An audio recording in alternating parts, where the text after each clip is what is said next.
Les contemplations. Préface. Si un auteur pouvait avoir quelque droit d'influer sur la disposition d'esprit des lecteurs qui ouvrent son livre, l'auteur des Contemplations se bornerait à dire ceci. Ce livre doit être lu comme on lirait le livre d'un mort. 25 années sont dans ces 2 volumes. Grande Mortalis et Vespasium. L'auteur a laissé pour ainsi dire ce livre se faire en lui. La vie, en filtrant goutte à travers les événements et les souffrances, l'a déposé dans son cœur. Ceux qui s'y pencheront retrouveront leur propre image dans cette eau profonde et triste qui s'est lentement amassée là, au fond d'une âme. Qu'est-ce que les contemplations ? C'est ce qu'on pourrait appeler, si le mot n'avait quelque prétention, les mémoires d'une âme. Ce sont en effet toutes les impressions, tous les souvenirs, toutes les réalités, tous les fantômes vagues, riants ou funèbres, que peut contenir une conscience revenue et rappelée, rayon à rayon, soupir à soupir, et mêlée dans la même nuée sombre. C'est l'existence humaine sortant de l'énigme du berceau et aboutissant à l'énigme du cercueil. C'est un esprit qui marche de lueur en laissant derrière lui la jeunesse, l'amour, l'illusion, le combat, le désespoir, et qui s'arrête éperdu au bord de l'infini. Cela commence par un sourire, continue par un sanglot, et finit par un bruit du clairon de l'abîme. Une destinée est écrite là, jour à jour. Est-ce donc la vie d'un homme ? Oui, et la vie des autres hommes aussi. Nul de nous n'a l'honneur d'avoir une vie qui soit à lui. Ma vie est la vôtre, votre vie est la mienne. Vous vivez ce que je vis. La destinée est une. Prenez donc ce miroir et regardez-vous-y. On se plaint quelquefois des écrivains qui disent « moi ». Parlez-nous de nous, leur crie-t-on. Hélas, quand je vous parle de moi, je vous parle de vous. Comment ne le sentez-vous pas ? Ah, insensé qui croit que je ne suis pas toi. Ce livre contient, nous le répétons, autant l'individualité du lecteur que celle de l'auteur. Homo sum. Traverser le tumulte, la rumeur, le rêve, la lutte, le plaisir, le travail, la douleur, le silence. Se reposer dans le sacrifice et là, contempler Dieu. Commencer à foule et finir à solitude. N'est-ce pas les proportions individuelles réservées, l'histoire de tous ? On ne s'étonnera donc pas de voir, nuance à nuance, ces 2 volumes s'assombrir pour arriver, cependant, à l'azur d'une vie meilleure. La joie, cette fleur rapide de la jeunesse, s'effeuille page à page dans le tome 1er, qui est l'espérance, et disparaît dans le tome 2, qui est le deuil. Quel deuil ? Le vrai, l'unique, la mort, la perte des êtres chers. Nous venons de le dire, c'est une âme qui se raconte dans ces 2 volumes. Autrefois, aujourd'hui, un abîme les sépare, le tombeau. Un jour je vis, debout au bord des flots mouvants, passer, gonflant ses voiles, un rapide navire enveloppé de vent, de vagues et d'étoiles. Et j'entendis pencher sur l'abîme des cieux, que l'autre abîme touche, me parler à l'oreille une voix dont mes yeux ne voyaient pas la bouche. Poète, tu fais bien, poète au triste front. Tu rêves près des ondes et tu tires des mers bien des choses qui sont sous les vagues profondes.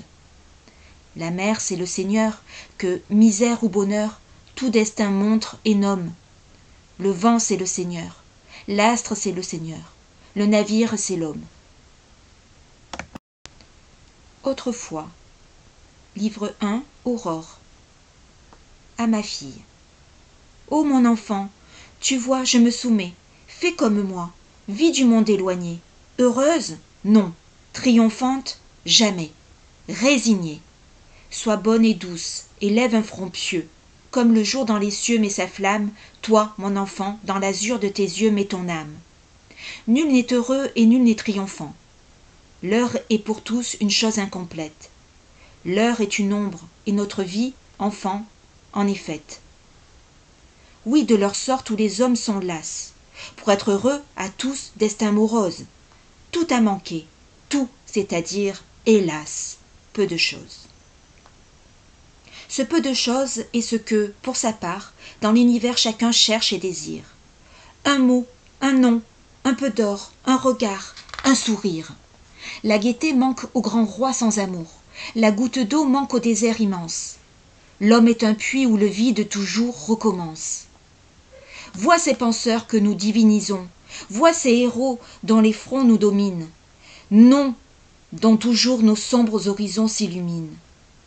Après avoir, comme fait un flambeau, ébloui tout de leurs rayons sans nombre, ils sont allés chercher dans le tombeau un peu d'ombre. Le ciel, qui sait nos maux et nos douleurs, prend en pitié nos jours vains et sonores. Chaque matin, il baigne de ses pleurs nos aurores. Dieu nous éclaire à chacun de nos pas sur ce qu'il est et sur ce que nous sommes. Une loi sort des choses d'ici-bas et des hommes. Cette loi sainte, il faut s'y conformer, et la voici, toute âme y peut atteindre. Ne rien haïr, mon enfant, tout aimer ou tout plaindre. Le poète s'en va dans les champs. Il admire, il adore, il écoute en lui-même une lyre. Et le voyant venir, les fleurs, toutes les fleurs, celles qui des rubis font pâlir les couleurs, celles qui des pans même éclipseraient les queues, les petites fleurs d'or, les petites fleurs bleues, prennent pour l'accueillir, agitant leur bouquet, de petits airs penchés ou de grands airs coquets, et familièrement, car cela sied aux belles, « Tiens, c'est notre amoureuse qui passe, disent-elles. » Et plein de jours et d'ombres et de confuses voix, les grands arbres profonds qui vivent dans les bois, tous ces vieillards, les ifs, les tilleuls, les érables, les saules tout ridés, les chênes vénérables. L'orme aux branchages noirs de mousse appesantie, comme les ulémas quand paraît le mufti, lui font de grands saluts et courbent jusqu'à terre leurs têtes de feuillets et leurs barbes de lierre, contemplent de son front la sereine lueur et murmurent tout bas « C'est lui !» C'est le rêveur. Mes deux filles. Dans le frais clair-obscur du soir charmant qui tombe, l'une pareille au cygne et l'autre à la colombe, belles et toutes deux joyeuses, aux douceurs. Voyez, la grande sœur et la petite sœur sont assises au seuil du jardin, et sur elles un bouquet d'œillets blancs aux longues tiges frêles, dans une urne de marbre agitée par le vent, se penchent et les regardent, immobiles et vivants, et frissonnent dans l'ombre et semblent au bord du vase un vol de papillons arrêté dans l'extase. Le firmament est plein de la vaste clarté. Tout est joie, innocence, espoir, bonheur, bonté. Le beau lac brille au fond du vallon qui le mure. Le champ sera fécond, la vigne sera mûre. Tout regorge de sève et de vie et de bruit, de rameaux verts d'azur frissonnant, d'eau qui luit, et de petits oiseaux qui se cherchent querelle. Qu'a donc le papillon? Qu'a donc la sauterelle? La sauterelle a l'herbe, et le papillon l'air. Et tous deux ont avril qui rit dans le ciel clair. Un refrain joyeux sort de la nature entière, chanson qui doucement monte et devient prière. Le poussin court, l'enfant joue et danse, l'agneau saute et, laissant tomber goutte à goutte son eau, le vieux antre attendri pleure comme un visage. Le vent lit à quelqu'un d'invisible un passage du poème inouï de la création. L'oiseau parle au parfum, la fleur parle au rayon, les pins sur les étangs dressent leur verte ombelle. Les nids ont chaud, l'azur trouve la terre belle. Onde et sphère, à la fois tous les climats flottants. Ici l'automne, ici l'été, là le printemps. Ô coteaux, ô sillons, souffle, soupire, haleine. L'hosanna des forêts, des fleuves et des plaines s'élève gravement vers Dieu, Père du jour. Et toutes les blancheurs sont des strophes d'amour. Le cygne dit « Lumière » et le lys dit « Clémence ». Le ciel s'ouvre à ce chant comme une oreille immense. Le soir vient, et le globe à son tour s'éblouit, devient un œil énorme et regarde la nuit. Il savoure, éperdu, l'immensité sacrée, la contemplation du splendide empyrée, les nuages de crêpe et d'argent, le zénith, qui, formidable, brille et flamboie et bénit, les constellations, ces hydres étoilés, les effluves du sombre et du plafond, mêlés à vos effusions, astres de diamants, et toute l'ombre avec tout le rayonnement. L'infini tout entier d'extase se soulève. Et pendant ce temps-là, Satan, l'envieux, rêve. À André Chénier. Oui, mon vers croit pouvoir, sans se mésallier, prendre à la prose un peu de son air familier. André, c'est vrai, je ris quelquefois sur la lyre. Voici pourquoi. Tout jeune encore, Tâchant de lire dans le livre effrayant des forêts et des eaux, j'habitais un parc sombre où jasaient des oiseaux, où des pleurs souriaient dans l'œil bleu des pervenches. Un jour que je songeais seul au milieu des branches, un bouvreuil qui faisait le feuilleton du bois m'a dit « Il faut marcher à terre quelquefois. La nature est un peu moqueuse autour des hommes. Ô poète, tes chants ou ce qu'ainsi tu nommes lui ressembleraient mieux si tu les dégonflais. Les bois ont des soupirs, mais ils ont des sifflets. L'azur luit, quand parfois la gaieté le déchire. L'Olympe reste grand en éclatant de rire. Ne crois pas que l'esprit du poète descend lorsque, entre deux grands vers, un mot de passe en dansant. Ce n'est pas un pleureur que le vent en démence. Le flot profond n'est pas un chanteur de romance. Et la nature, au fond des siècles et des nuits, accouplant Rabelais à Dante plein d'ennui, et l'Ugolin sinistre au grand gousier difforme, près de l'immense deuil, montre le rire énorme. La vie aux champs. Le soir à la campagne, on sort, on se promène, le pauvre dans son champ, le riche en son domaine. Moi je vais devant moi, le poète en tout lieu se sent chez lui, sentant qu'il est partout chez Dieu. Je vais volontiers seul, je médite ou j'écoute. Pourtant, si quelqu'un veut m'accompagner en route, j'accepte. Chacun a quelque chose en l'esprit, et tout homme est un livre où Dieu lui-même écrit. Chaque fois, quand mes mains un de ces livres tombe, volume où vit une âme et que celle la tombe, j'y lis. Chaque soir donc, je m'en vais, j'ai congé, je sors. J'entre en passant chez des amis que j'ai. On prend le frais, au fond du jardin en famille. Le serin mouille un peu les bancs sous la charmille. N'importe, je m'assieds, et je ne sais pourquoi tous les petits enfants viennent autour de moi. Dès que je suis assis, les voilà tous qui viennent. C'est qu'ils savent que j'ai leur goût. Ils se souviennent que j'aime comme eux l'air, les fleurs, les papillons, et les bêtes qu'on voit courir dans les sillons. Ils savent que je suis un homme qui les aime, un être auprès duquel on peut jouer, et même crier, faire du bruit, parler à haute voix. Que je riais comme eux, et plus qu'eux autrefois, et qu'aujourd'hui, sitôt qu'à leurs ébats j'assiste, je leur souris encore, bien que je sois plus triste.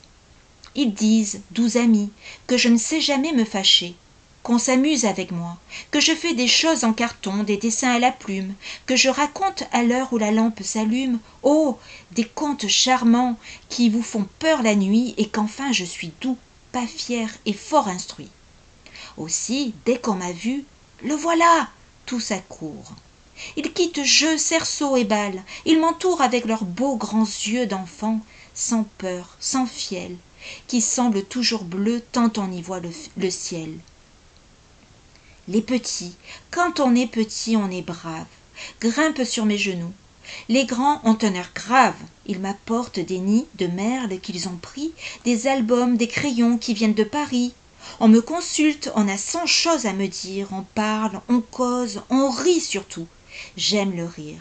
Non le rire ironique au sarcasme moqueur, mais le doux rire honnête ouvrant bouches et cœurs, qui montre en même temps des âmes et des perles.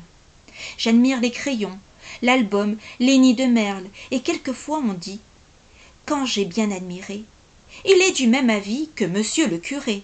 Puis, lorsqu'ils ont jasé tous ensemble à leur aise, ils font soudain, les grands, s'appuyant à ma chaise, et les petits toujours groupés sur mes genoux. Un silence, et cela veut dire « Parle-nous ». Je leur parle de tout. Mes discours en eux sèment ou l'idée ou le fait. Mais ils m'aiment. Ils aiment tout ce que je leur dis. Je leur montre du doigt le ciel, Dieu qui s'y cache et l'astre qu'on y voit. Tout, jusqu'à leur regard, m'écoute. Je dis comme il faut penser, rêver, chercher. Dieu bénit l'homme, non pour avoir trouvé, mais pour avoir cherché. Je dis, donnez l'aumône aux pauvres humbles épanchés. Recevez doucement la leçon ou le blâme. Donner et recevoir, c'est faire vivre l'âme. Je leur conte la vie et que, dans nos douleurs, il faut que la bonté soit au fond de nos pleurs, et que, dans nos bonheurs, et que, dans nos délires, il faut que la bonté soit au fond de nos rires.